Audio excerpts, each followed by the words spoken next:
Over 1,000 years after Rome's fall, the armies of the French Emperor Napoleon descend on the city. Napoleon's forces have already battled their way through Europe. To take Rome seems an afterthought. By this time, it's a backwater.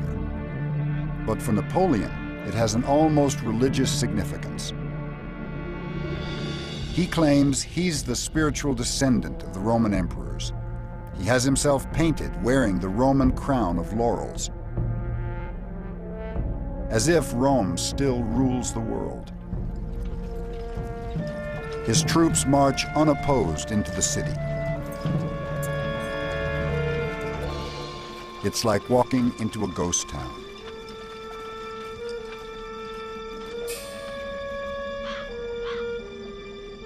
They find the frightened Romans huddling among the ruins of the ancient city.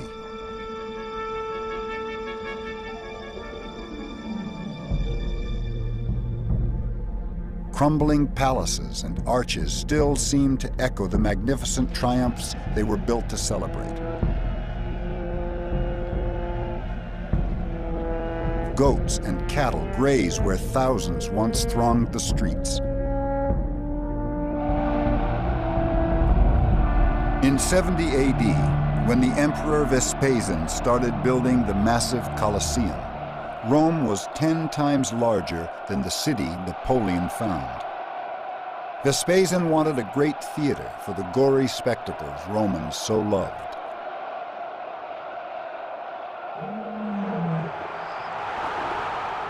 The scale of the Roman games, like the scale of Rome itself, was staggering. The Colosseum had seating for 45,000 and standing room for 20,000 more.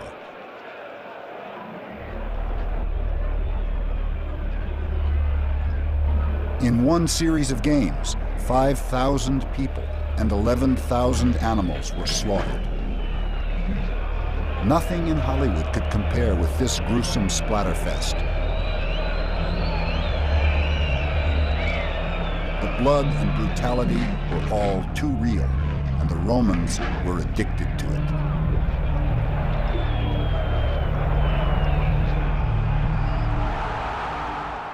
When he saw the blood, rather than turn away, he fixed his eyes on the scene and took in all its frenzy.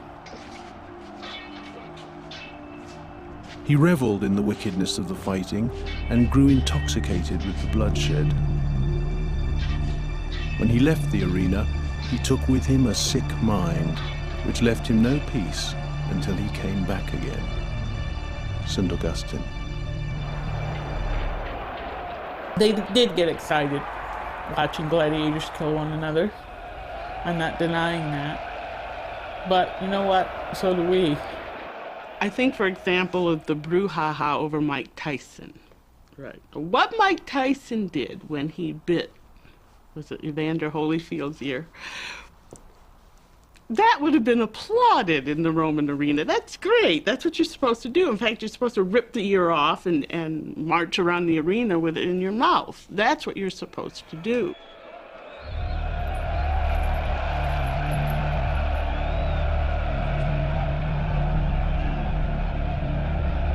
Rome's savagery was matched by its size. When the Colosseum was built, Rome was a city of 1 million people and growing. Not until London of the 19th century would a city approach this size again.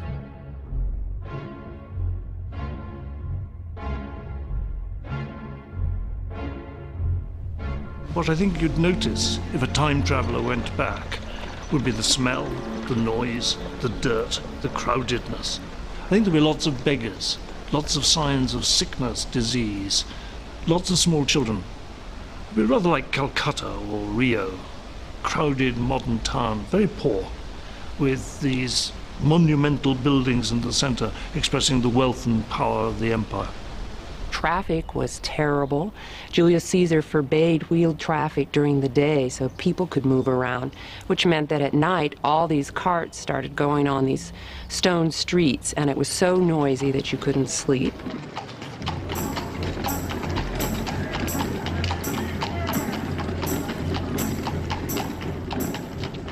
To manage the problems of organizing such a huge concentration of people, the Romans invented the science of urban planning.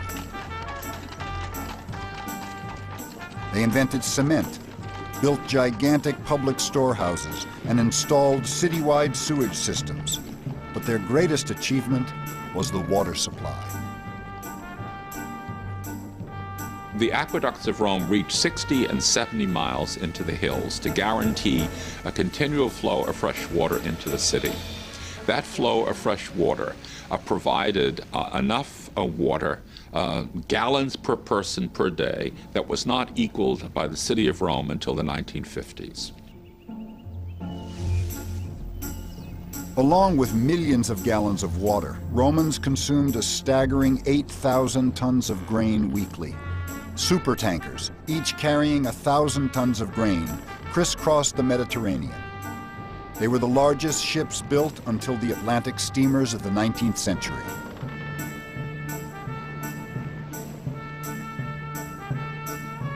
The city of Rome was the heart of an empire that stretched from Scotland to Syria.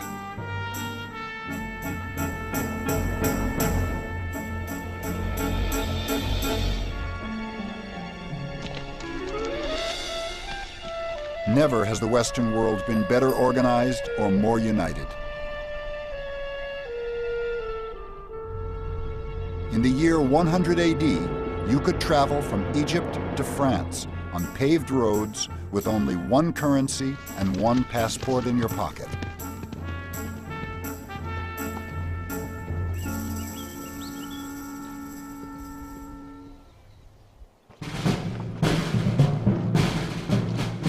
And this vast, well-organized empire would muster the largest army the world had ever seen. Over 500,000 soldiers.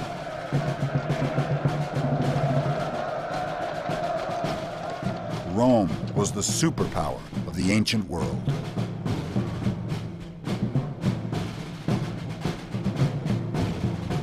Later superpowers never stopped learning the lessons of its spectacular rise and fall. Napoleon was not alone in his obsession with Rome. 20 years before Napoleon marched into Rome, on the other side of the Atlantic, a group of men were designing a political system for their new country.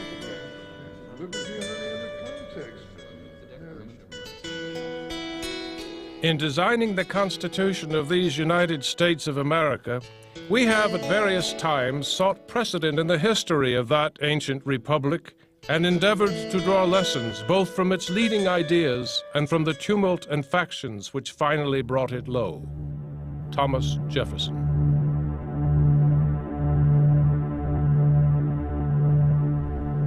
The American founding fathers spent most of their childhood and much of their adulthood reading the Latin classics.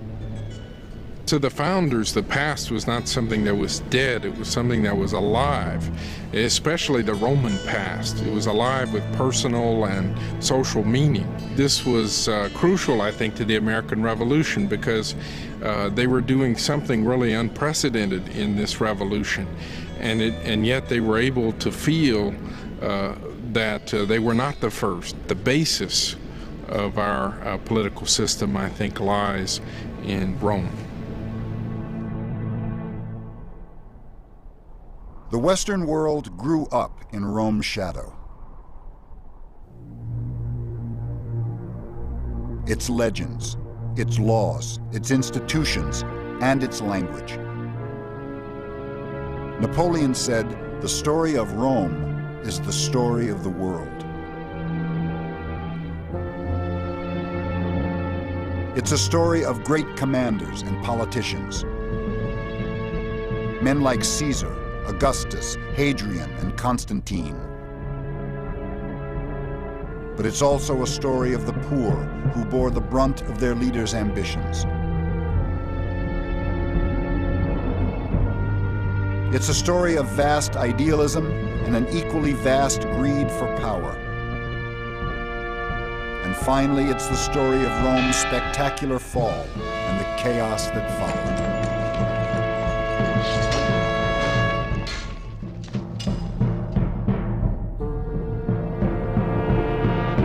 behind all that are the stories of Rome's beginnings almost 3,000 years ago in the lush hills of central Italy.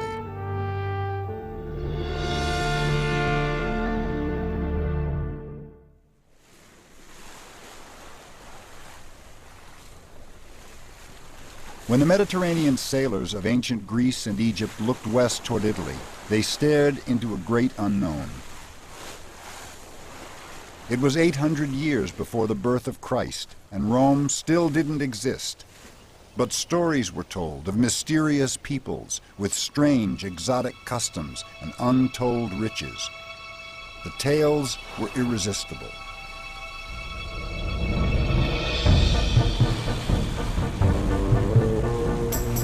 Setting off from the great civilized cities of the East like Athens and Tyre, adventurous Greek traders sailed west into uncharted seas.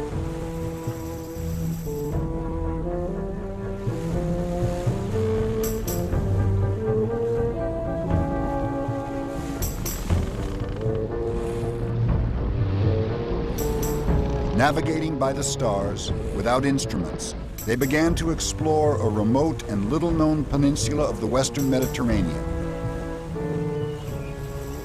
They called it Hesperia, the land of the evening sun. Well, in the 8th century BC, time of westward expansion, Phoenicians going west, Greeks going west, founding colonies. Well, when the Greeks sailed into Italy, they found something they didn't expect, an advanced civilization already there. Here in the hills of Tuscany, there were already walled cities. There were kings and high priests. There were skillful craftsmen who created a tender and sensuous art like no other in the Mediterranean. And there were traders ready to barter the finest gold and ironwork the ancient world had ever seen.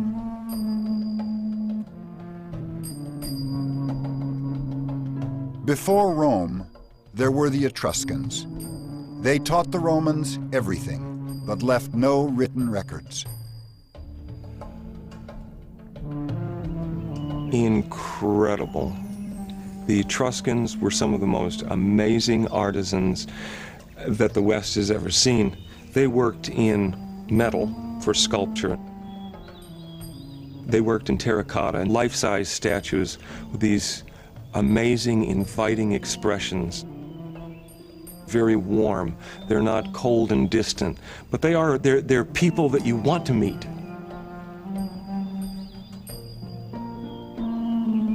The Etruscans lived in the fertile hills of Tuscany. But their real wealth lay underground, the richest deposits of iron ore, copper, and tin in the central Mediterranean.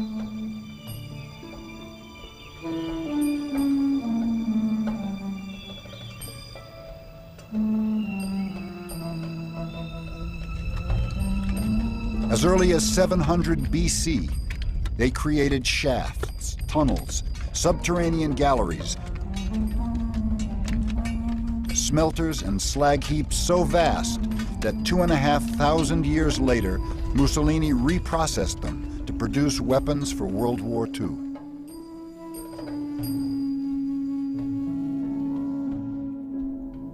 Etruscans traded their metalwork as far afield as Syria, Portugal, and even Sweden. But above all, the Etruscans were famous for their open displays of affection between men and women. It shocked the ancient world. The Greeks, who knew the Etruscans from very early on, before Rome was anything, before Rome was, saw that the Etruscan people gave a position to women that the Greeks certainly wouldn't. Not only were women part of the entire house, women reclined at banquets with men, which for a Greek was absolutely unthinkable. It is no shame for the Etruscans to be seen having sexual experiences, for this too is normal there. It seems to be the local custom. Posidonius. And they show no shame in sensuous acts. While the torches are still lit, servants bring in courtesans, sometimes even their own wives, and they all engage in lovemaking, publicly. Theopompus. The Greeks and later the Romans loved to embroider scandalous stories about the decadence of the Etruscans. They were almost certainly untrue. But it is true that the Etruscans created memorable portraits of sensual pleasure. After the Etruscans, the idea of portraying such intimacy between men and women disappeared from Western art for almost 2,000 years.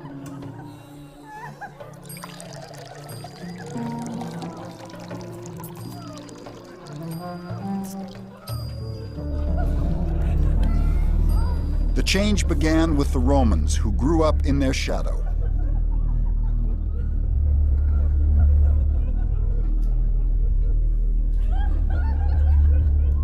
The first Romans were primitive, tough backwoodsmen.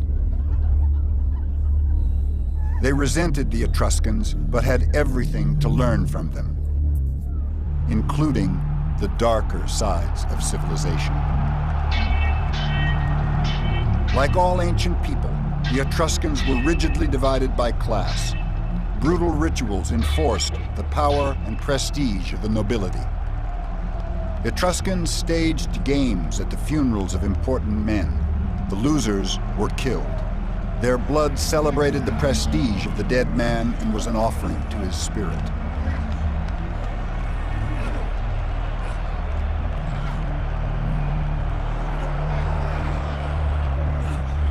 The wrestlers were slaves captured in warfare.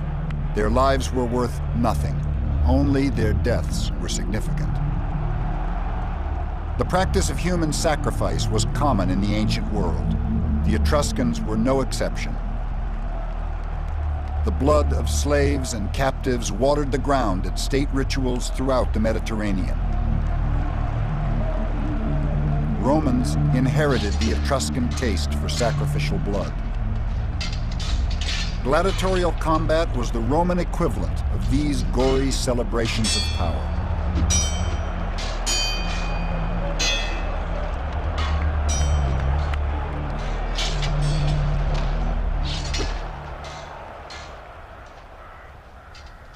Rome took everything from the Etruscans. Etruscan engineers showed them how to drain the marshes where Rome now stands and channel the water into underground sewers. Etruscan architects and builders laid out the Roman Forum as a public square in the 7th century BC.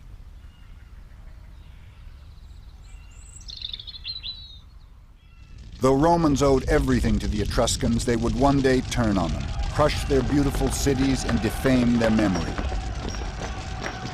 It would be the first step on Rome's path to empire.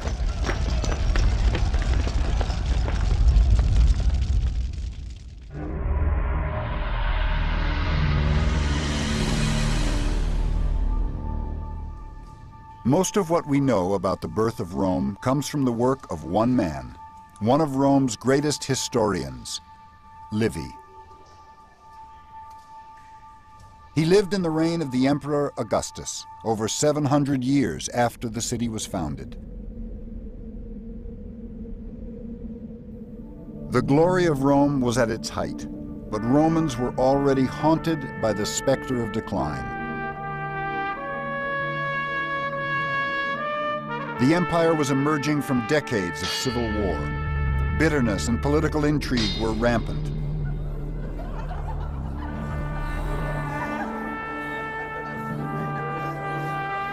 Decadence, greed, and profiteering were the order of the day. To men like Livy, raised on the Roman stoic virtues of valor, loyalty, and self-sacrifice, it seemed the spirit of Rome was rotting. I feel that indulgence has brought us, through every form of sensual excess, to be morbidly attracted to death in all its forms. Rome is at the dark dawning of an age in which we can neither endure our vices nor face the remedies needed to cure them. Livy. A cure was what Emperor Augustus was looking for. He cracked down on dissent and passed laws to punish immorality.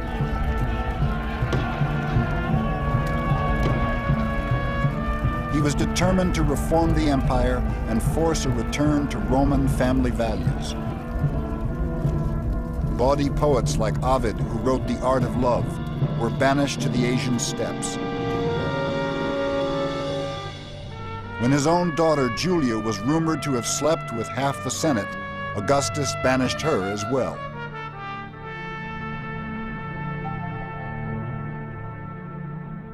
Livy saw in Augustus, or in Octavian, a chance for the world to finally settle down and get back to business.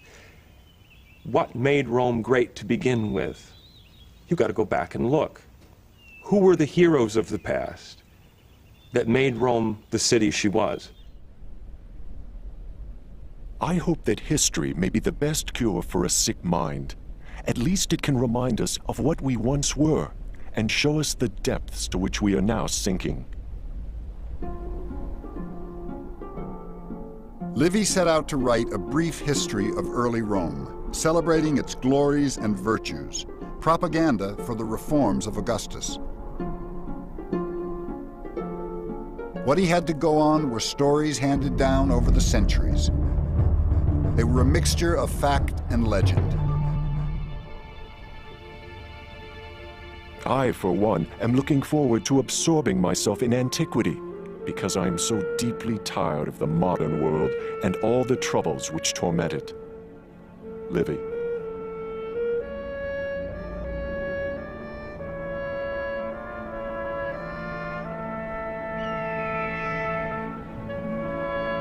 He believed Rome's mythological beginnings would reveal the stories of heroism and nobility Romans needed to hear.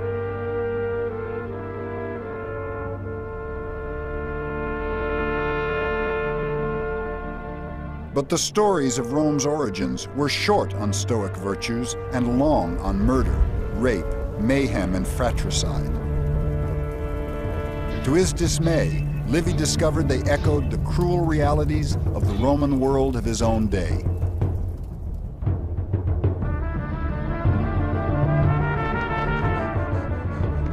Legends told that Rome was founded by Romulus and Remus, twins who were cast into the wilderness to die. But the boys were said to be saved by a she-wolf who suckled them. They grew up like savages in the woods.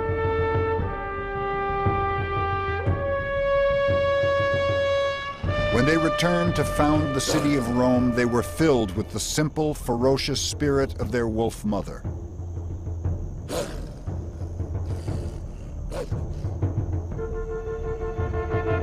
According to legend, Romulus and Remus then led their people to the bend in the river Tiber, where she found them. There Rome was born. The year was 753 BC. But hardly had they founded the city than the two brothers quarreled over who should be king. It was left to the augurs to decide.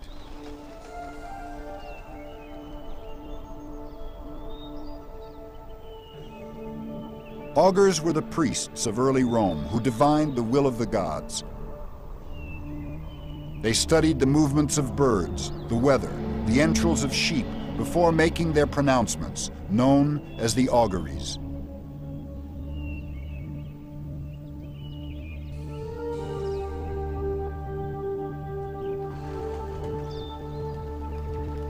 The augurs placed each brother on a hilltop, then waited.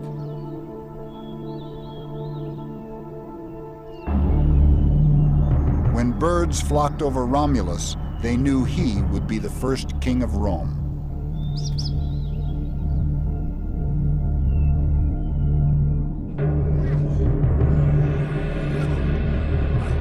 But Remus refused the augury, and the brothers fought.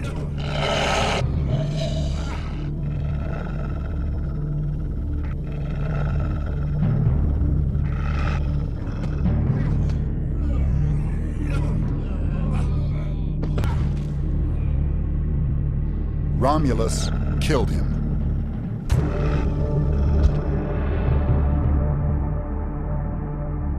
The first king of Rome, suckled by a wolf, bathed in his brother's blood, walked away furious and triumphant. It was a fitting augury for the bloodshed and strife that lay ahead.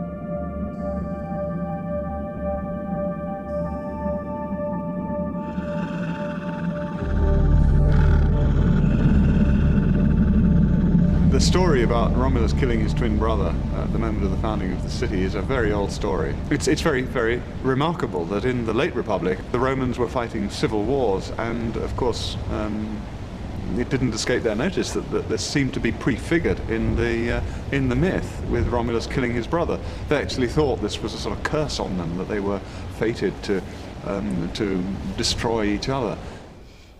Well, the whole Roman psyche was based on violence. If you look at the foundation legends of Romulus and Remus, that's based on fratricide, right? One brother kills another to found a city. And from that point, it just escalates. The violence of the early Romans, in fact and fiction, was born of desperation. In real life, shunned by neighboring tribes, Rome was forced to welcome outcasts, vagrants, and fugitives. And they lured their neighbors, the Sabines, to a ritual of peacemaking. And they're all a pretty desperate lot. And Rome, the earliest community that is organized in that way, of course, is a place where no woman wants to go. So they haven't got any women, that's the first problem. And so the Romans, Romulus in particular, got an idea. New religious festival, let's invite the neighbors. Bring your wife and kids, especially the daughters. The Sabines were wary, but accepted.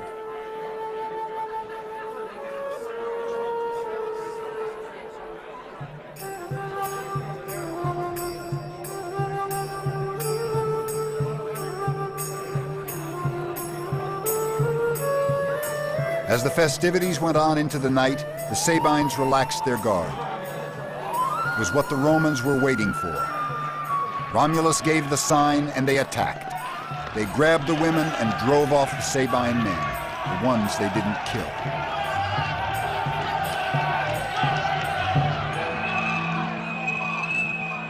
When painters of a later age portrayed the rape of the Sabine women, they imagined a classical city. They were wrong. The early Romans were primitive people struggling desperately to survive. The grim stories of the first Romans were as surprising to Livy as they are to us. They certainly didn't provide the role models he was looking for.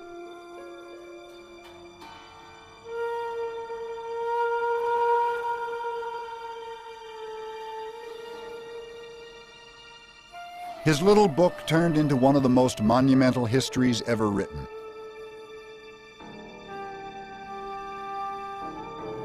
By the time he died in 17 AD, it had grown to 142 volumes, all written laboriously in wax. It had absorbed his entire life.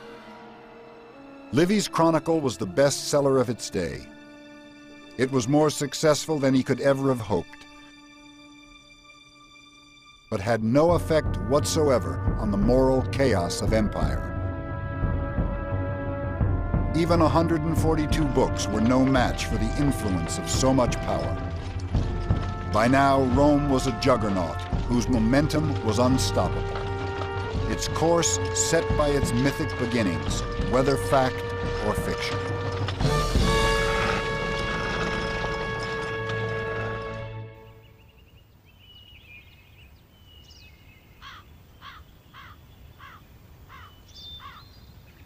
As it approached the 5th century BC, Rome was emerging from its legendary past into the real world of recorded history. It was now a thriving province of the Etruscan world, ruled by Etruscan kings. primitive mud and thatch huts of Rome's early days had given way to a city of brick. Rome was absorbing people from surrounding lands and growing fast. Etruscan and Greek traders met in its busy streets. Phoenician boats from Sicily and North Africa sailed the Tiber. Wine, olives, and gold flooded into Italy.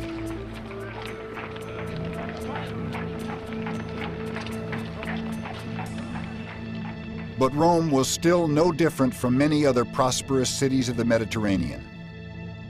What first set it apart was not its capacity for trade or engineering or even warfare, but its ability to organize itself.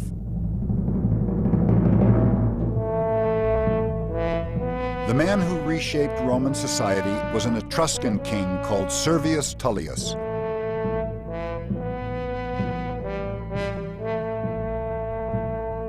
There are no statues of him. We have no idea what he looked like. He never became as famous as later rulers of Rome, but his mark on history may be even greater. And yet, all Servius Tullius did was carry out history's first census. Now, the census, the Roman census, are a very important institution. They would count the Roman citizens, all right, and list them, and then distribute them in their appropriate classes and political units and so on. The census was a kind of way of grading Roman citizens according to their status and prestige. In the 6th century BC, the census detailed every Roman's obligations to the city, to obey its laws, pay taxes, and do military service.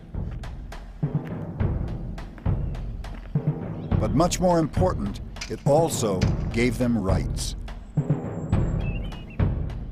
This was the great innovation of Servius. In proportion to their contribution, Romans were given a say in how their city was run. Servius sowed the seeds of representational government. He organized an assembly to govern the city and gave it a name, the Senate.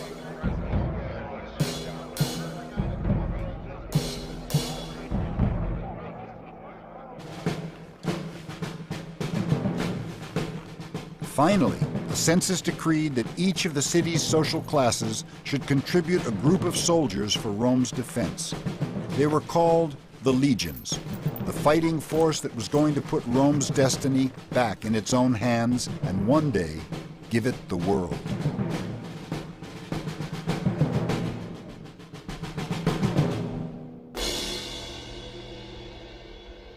The census didn't create equality or democracy. Rome remained a society governed by kings and nobles. Women had few rights. But it created a level of organization unheard of in the ancient world.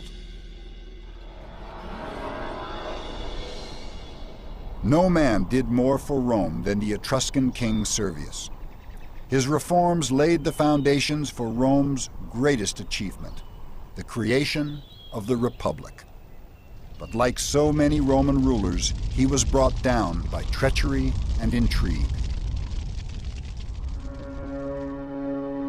The king's own daughter wanted her husband Tarquin on the throne. Her henchmen knew how to get him there. And after they murdered the great king, power and paranoia went hand in hand in Rome.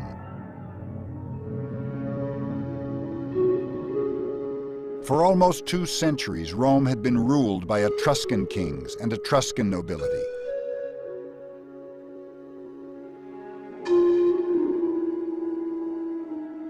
Under Servius, things had gone well. Under Tarquin, his successor, brutality and decadence flourished.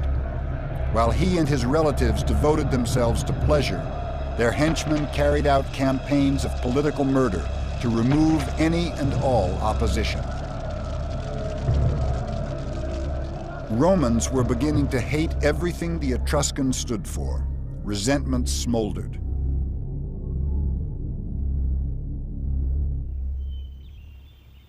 A woman called Lucretia was the spark that would set it on fire. She was well loved and highly regarded for her kindness, beauty, and loyalty. She represented everything Romans felt they had and the Etruscans didn't: honor, virtue, bravery.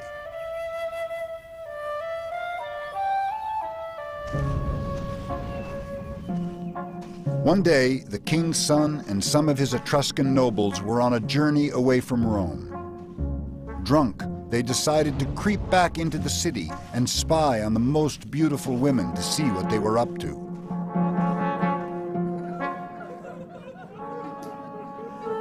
They found their own wives, as expected, partying.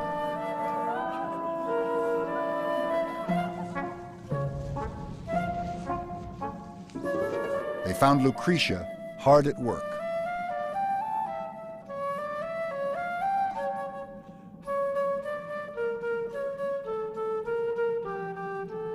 Because this was an indication of good, virtuous, matronly behavior.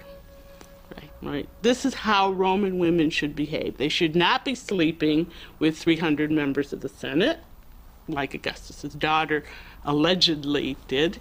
They're not supposed to be poisoning members of their family, as Livia allegedly did. They're supposed to be producing cloth. The next night, when he knew Lucretia's husband was away, King Tarquin's son crept back to her house alone. With a knife at her throat, he raped her and swore that if she breathed a word of it, he'd kill her.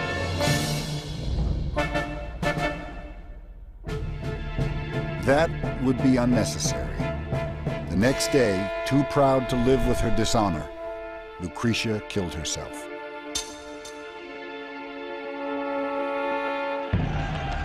Romans went wild. Mobs tore through the streets and attacked Etruscans wherever they found them.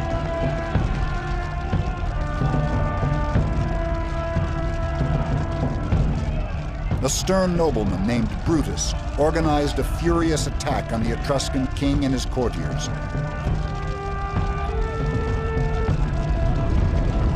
They were overwhelmed and fled for their lives. Romans were finally free of their Etruscan overlords. Lucretia's legacy to Rome was its freedom.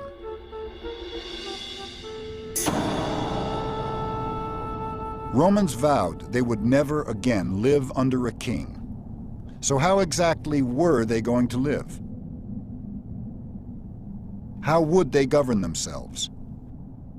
Their solution was momentous.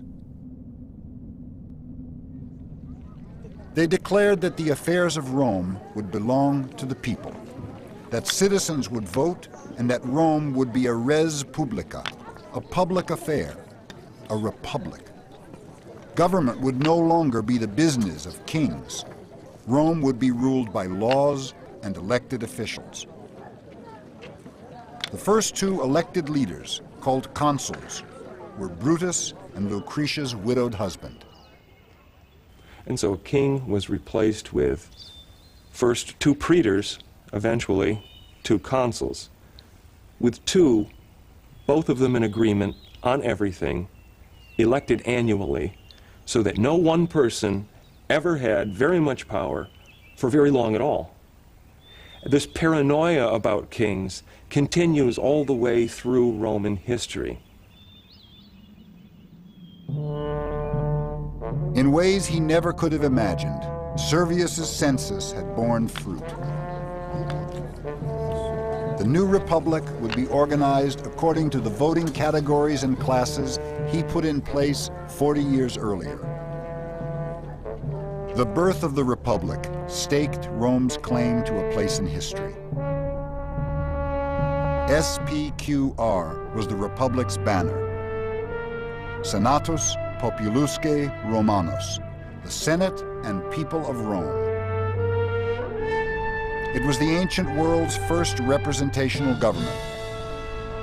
It paved the way for Rome's glories and all democracies to come.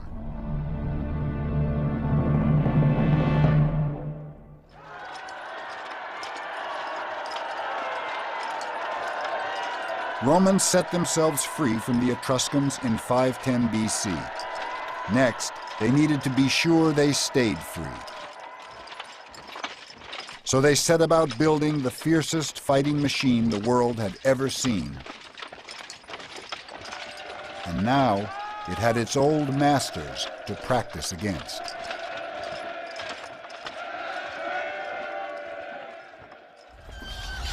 For over 100 years after Rome declared its independence, it was at war with the Etruscans, who fought desperately to regain their old possession. They failed. They were no match for the highly disciplined Roman legions who'd fight to the death to defend Rome's liberty. As Roman soldiers fought for the Republic, a man named Publius codified its leading ideas. This legal system set a remarkable precedent for republics of the future.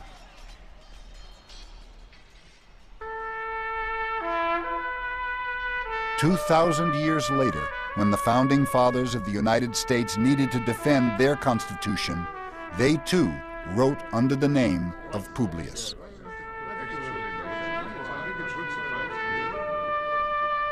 I think the American Revolution was an exciting period for the Founding Fathers. They were excited by the opportunity to match their ancient heroes' struggles against tyranny, in a sense to rival the noble deeds they had spent their youth reading about. And they were thrilled by this idea, by this thought, that they were beginning anew the work of the ancient republicans, only this time with an unprecedented chance of success. Throughout the 5th century BC, the struggle for the Republic went on. Rome and the nearest Etruscan city, Veii, faced each other across the Tiber in an endless stalemate of attack and counterattack.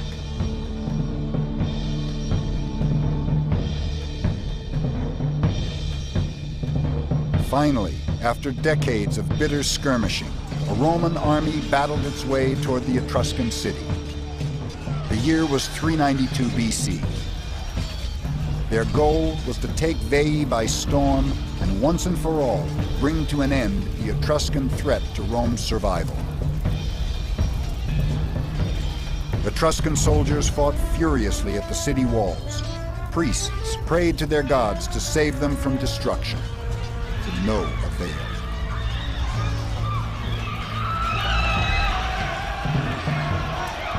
The Romans smashed through the Etruscan defenses and laid waste to the city. They slaughtered the men and made slaves of the women.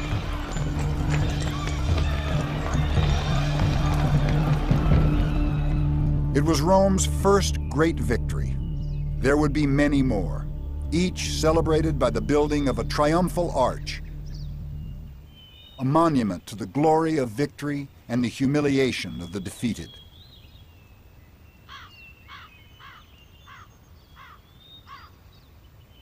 Rome now piled victory upon victory all across Italy, as one by one her neighbors fell to the legions. Rome's rise was gathering momentum, and by now seemed unstoppable. But she suffered one setback, which haunted the empire forever.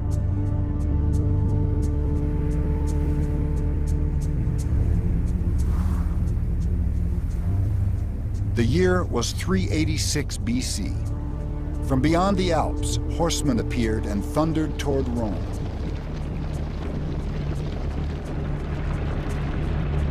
The Romans called them barbarians. They were Celts from Gaul, present-day France. The Gauls were a warlike people, but this time they weren't looking for battle. Wars with their neighbors had pushed them out of their own territory. Now, they needed a new home. Rome dominated central Italy, so the Gauls asked them for territory. Roman envoys refused point blank. Who did these barbarians think they were to presume upon Rome in this way? They'd insulted the Gauls, which was a mistake. The Gauls descended on Rome in a fury. What they weren't given, they would take. Romans were fierce warriors, but had no idea how to fight these people, who charged into battle in a suicidal frenzy. Their savagery, even by Roman standards, was terrifying. Taken by surprise, the Romans barricaded themselves inside their city and hoped these terrifying wild men would go away. They didn't. The Gauls smashed their way into the city and ransacked it. The Romans only escaped being slaughtered by paying the Gauls everything they had to move on and leave them in peace. Rome's humiliation was complete. The words of the Gallic chieftain as he exacted his crushing payment would ring in Roman ears for centuries to come. Woe to the vanquished.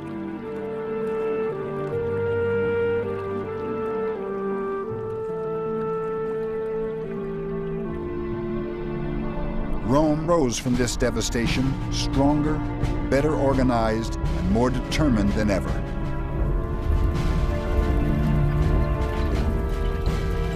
It forged an iron spirit and a civilized code of honor, the stoic virtues of valor, discipline, and self-sacrifice.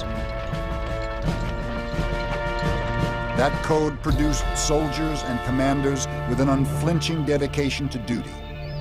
One of the most famous was Cincinnatus.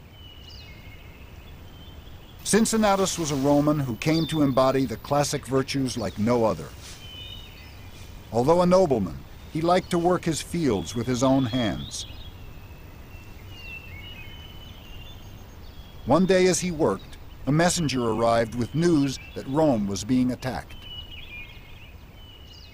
And in such an emergency situation as this, the Roman constitution called for the appointment of a dictator, somebody who would be elected by the people, but then once elected, would have absolute power, life and death power over all citizens, but only for a maximum of 6 months. He dropped his plow, hurried to the city, took up command of the army, and was named dictator. He quickly won a great victory and returned to the city in triumph. Now, he could have stayed on and he could have used his power as he wished. But the very day that he returned to the city, we're told he immediately resigned the office of dictator, walked back to his farm outside the city, and continued to plow his farm. And the Romans loved to tell that story because here was a man who was totally selfless, who cared nothing for his own livelihood, for his own life, but merely to serve, wished to serve. And so it's no accident that one of the most famous sculptures in American history is that of George Washington as a Cincinnatus. George Washington knew that many people compared him with Cincinnatus, and he liked that, and he consciously worked to encourage that image. And so, for instance, during the darkest periods of the war, when some thought maybe he should resign, he held off that resignation because he wanted to do like Cincinnatus did, wait until the enemy was defeated, and then in a big show lay down his power, which he did, and he retired to his own plow at Mount Vernon. Cincinnatus became the role model for the Roman politician commanders Napoleon so admired. He embodied the code of conduct that powered Rome's rise and extended Rome's dominion over the entire Western world.